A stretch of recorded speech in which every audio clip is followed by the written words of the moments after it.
Comics the Magazine is the powerhouse periodical you need to have. From creator interviews to insightful articles, Comics delivers the best parts of the fandom each and every issue. It has an exclamation point in its name for a reason. So what are you waiting for? Get to your local comic shop and pick up the latest issue, and check out comicsthemagazine.com for more information. Comics the Magazine is what the fans are reading.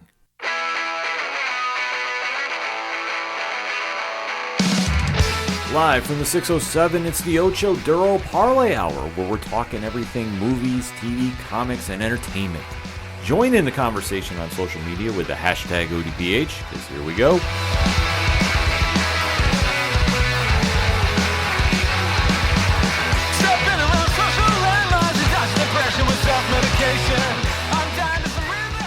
Welcome to an all-new edition of Fanlight Zone Presents. My name is Ken M. You know me as the host of the ODPH podcast. I'm also the editor-chief here at FLZ. To my left, you're right at home. He's one of our featured comic editors, and you know him as the host of 607 TWS, The Wrestling Show. Please give a warm welcome to Rich. We are back with yet another amazing interview for another amazing book. And, you know, we don't always say this, but we can actually be like, hey, we have a friend on, because this is awesome. First time maybe here, different place, but a friend nonetheless. Well, he's coming through with his lovely wife, and they have an amazing book out on Kickstarter. Amazing might be not enough a great enough adjective to describe this book, because I read it, I was floored. It is a captivating story of love, death, and life that is really going to lock you in and not let you go. And this is one you don't want to leave, because what is going on in these pages is absolutely incredible. You want to go to Kickstarter ASAP, go get a copy, go get two if you can afford to, go get multiple copies of this. You don't want to miss this. But then again, coming from the teams behind The Next Step and Armored, you know you have a winning book in your hand. That book name is Till Death. We are so excited to welcome Rachael Schaefer and Michael Schwartz to the show. Guys, what is going on? Hey. Hi.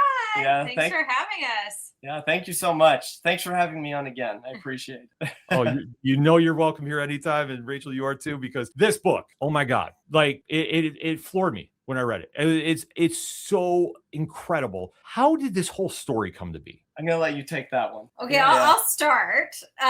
So it happened over a decade ago. I think 15 years ago. 15 years ago. So my grandfather died like 30 years before my grandmother, and so they had bought their plots ahead of time. And so my grandfather's was there, and then the other half was blank. And my grandmother got a call from the cemetery saying, "Do you still want your plot? Because somebody wants to buy it."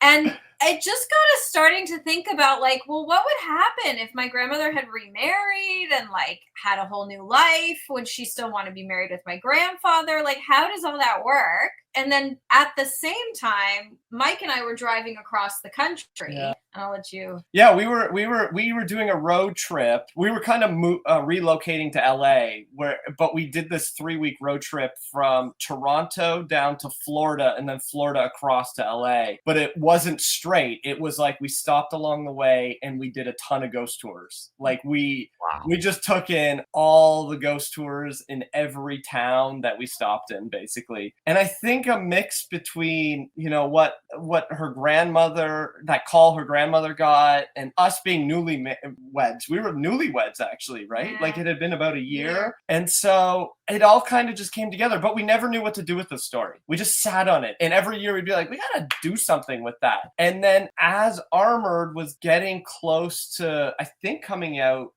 was it coming to shops when we were like, oh no, it had been kickstarted and it was coming close to coming on to shops maybe, and we're like, let's just make it a graphic novel. Let's do this. This is the perfect medium for it. And it absolutely is. I mean, listen, get the whole story out there. It's a great story. And unlike Ken and myself, not everybody has obviously got a chance. It is on Kickstarter now. I can't stress enough to order it. Mm-hmm. But what is and mind you, you don't have to put restraints on it. I just call it the elevator pitch, because that is what it is. So if you want to pretend you're on the Empire State Building elevator, that is perfectly fine. But what is the elevator pitch? Till death.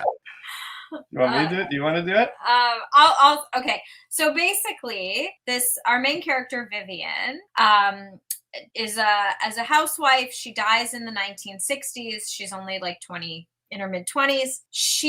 Her spirit is tied to her body in the cemetery. And she thinks once her husband dies, they'll ascend together. And so in modern day, she learns her husband is buried in a cemetery across the country.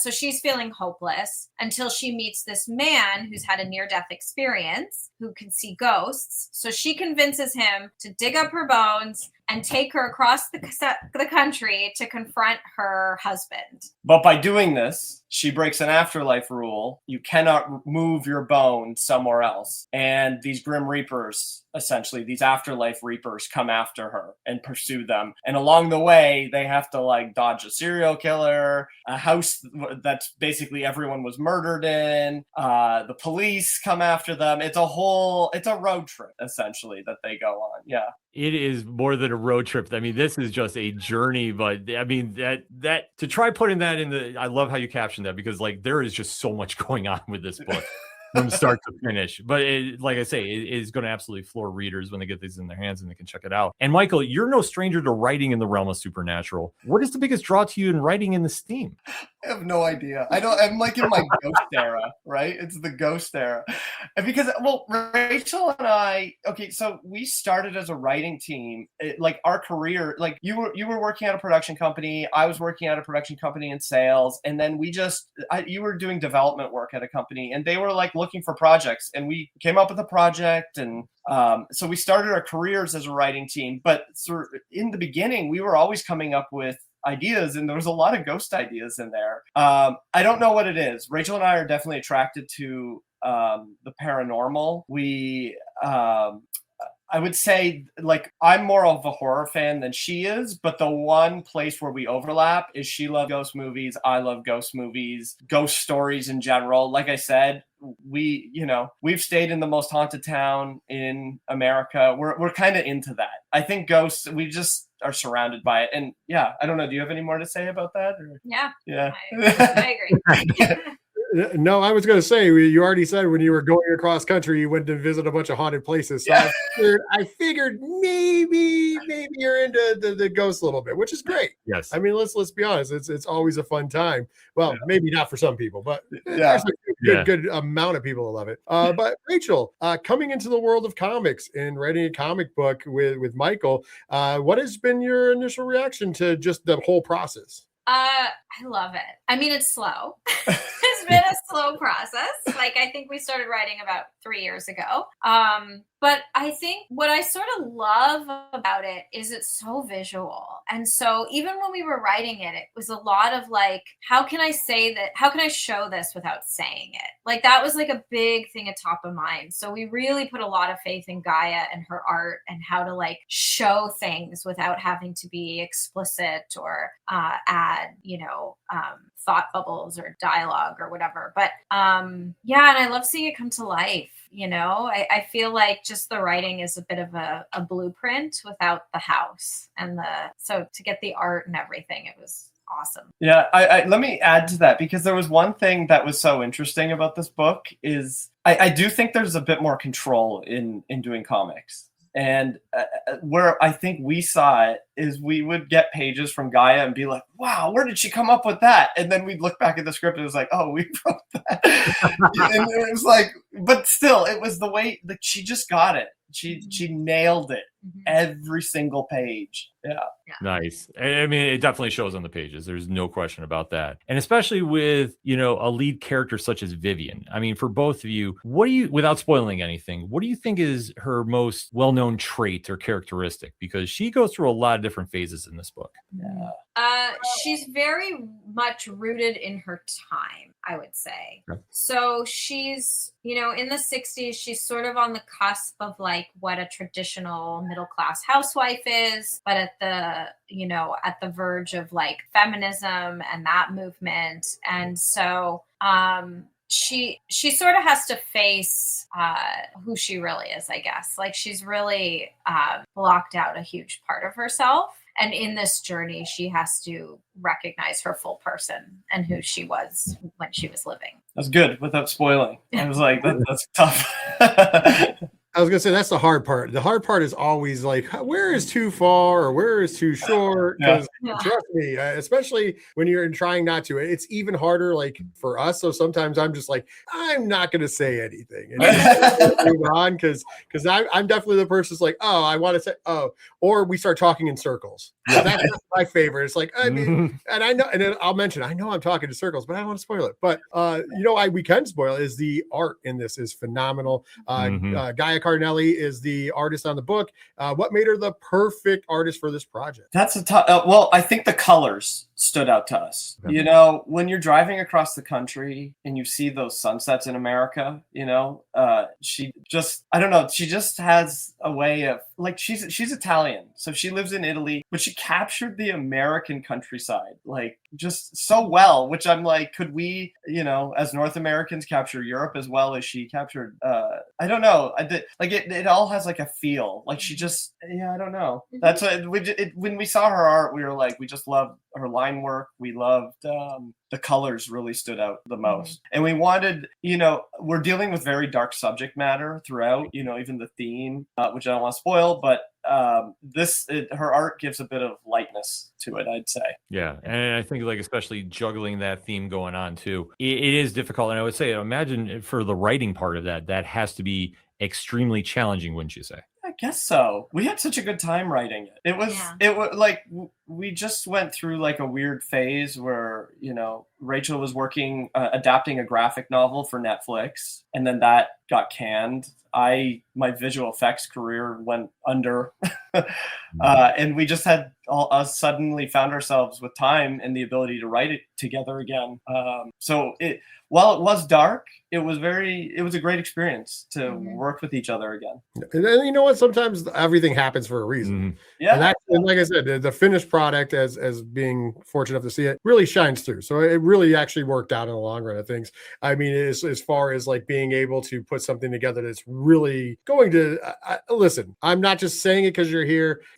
People are going to want to buy it because it's going to like stand the test. You can open it up. You can hand it to somebody who's not even a comic book fan, because graphic novels are a little different anyways, in their essence. It is a comic, which is longer form, but people who read novels are going to get into this. Like it's in the art is fantastic. Like you're not, it takes you on a ride in a much longer form. Yes. And then you mix the art in, and it's just it's great. I'm just throwing it out there. But putting this through Kickstarter, and Michael, you're no stranger to Kickstarter. Obviously, Armored is fantastic. Another book. If you haven't been reading, 1,000,000% what go are you get doing? that. Yeah, it is all of them are every single issue plus the trade hardcover, not paperback. I'm just showing is in my collection currently. But anyways, the sticker is on. The sticker is still on here. That's how much we represent. Oh man, we gotta get some till death stickers. We gotta get some death stickers. Funny part is it is also on my computer, but I have the iPad here. But anyway. We forgive you. So I was gonna say we're definitely repping it up. But anyways, indie comics are in a boom, and it obviously every genre you can imagine, it's fantastic.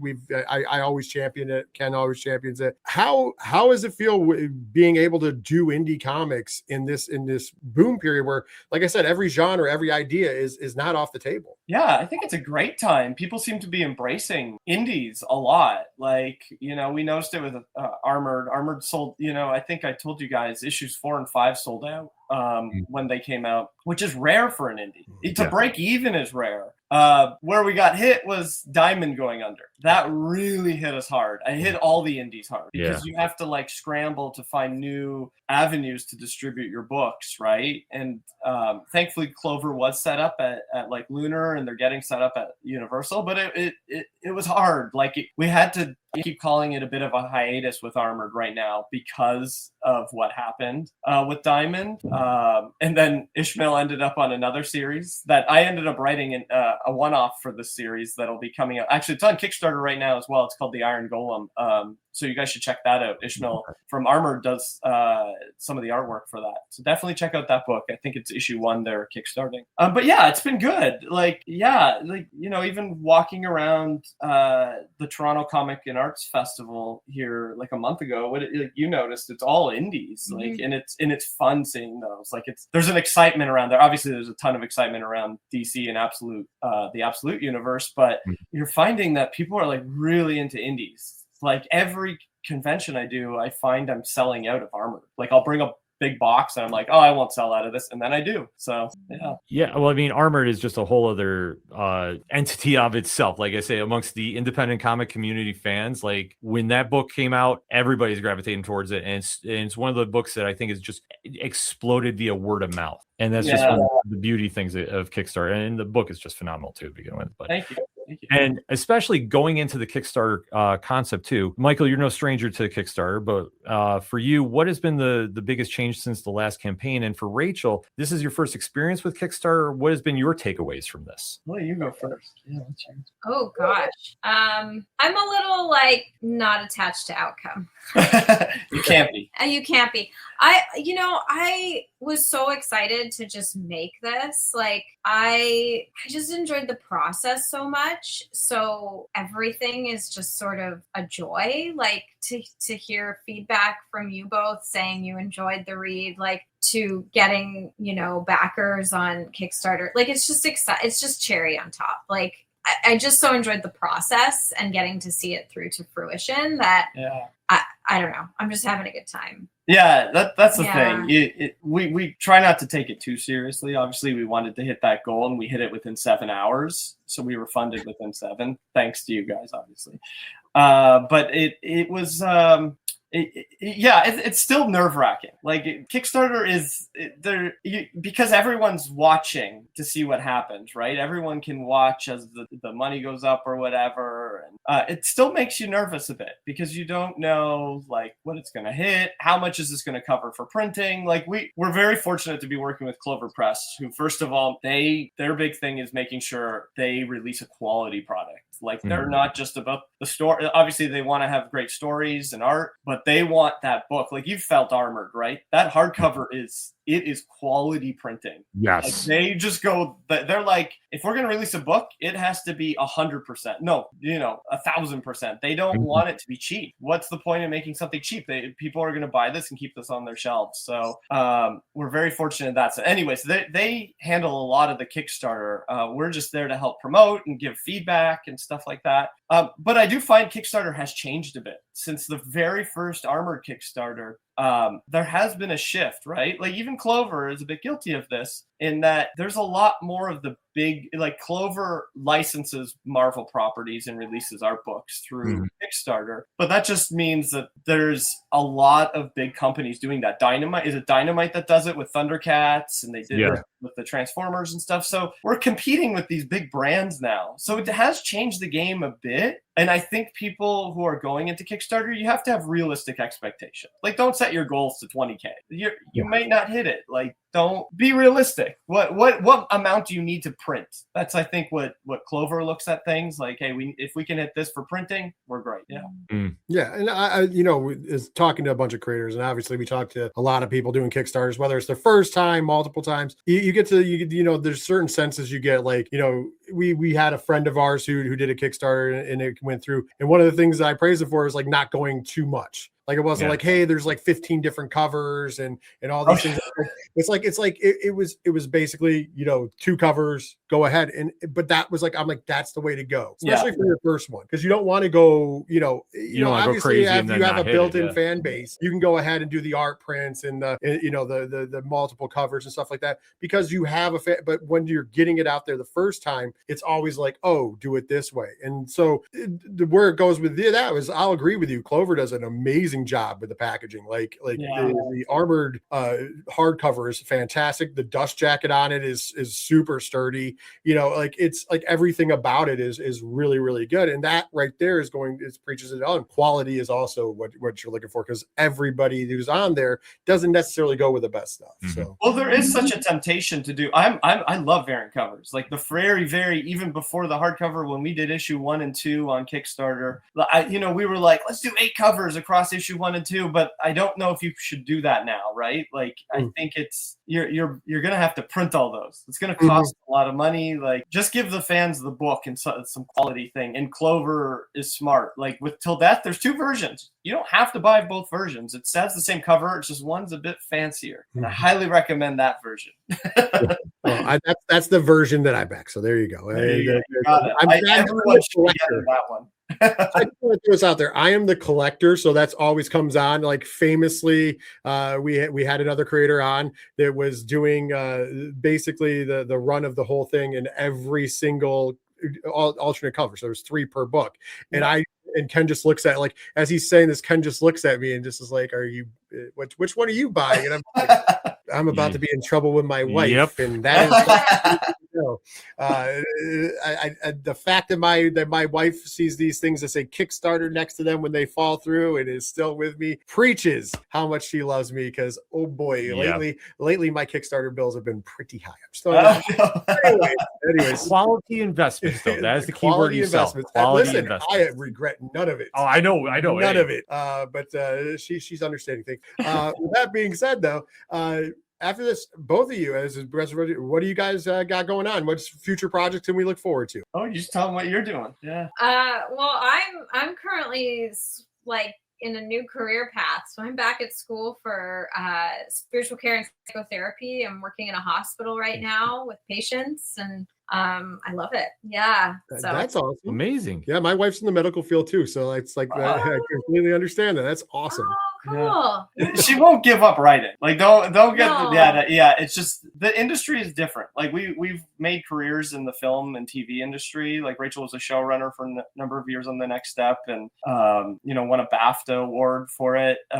And it's changed. It's changed quite a bit. We were primarily in kids TV and film, and that has changed drastically. So it's good. Someone's gonna have a real job in the family. I think I just lost a bit of the passion. Like when it becomes your career, it changes how you create. And so I'm kind of excited to go back to just creating what I can like. understand. That makes sense. Yeah. And would you say that with Till Death? It just, you feel that passion. Yeah, it was I wasn't commissioned. Like I didn't have to like take some like crappy idea and make a show out of it. Like it just was something we always loved, and so I really enjoyed it. Rachel has brought a lot of graphic novels over her career to adapt.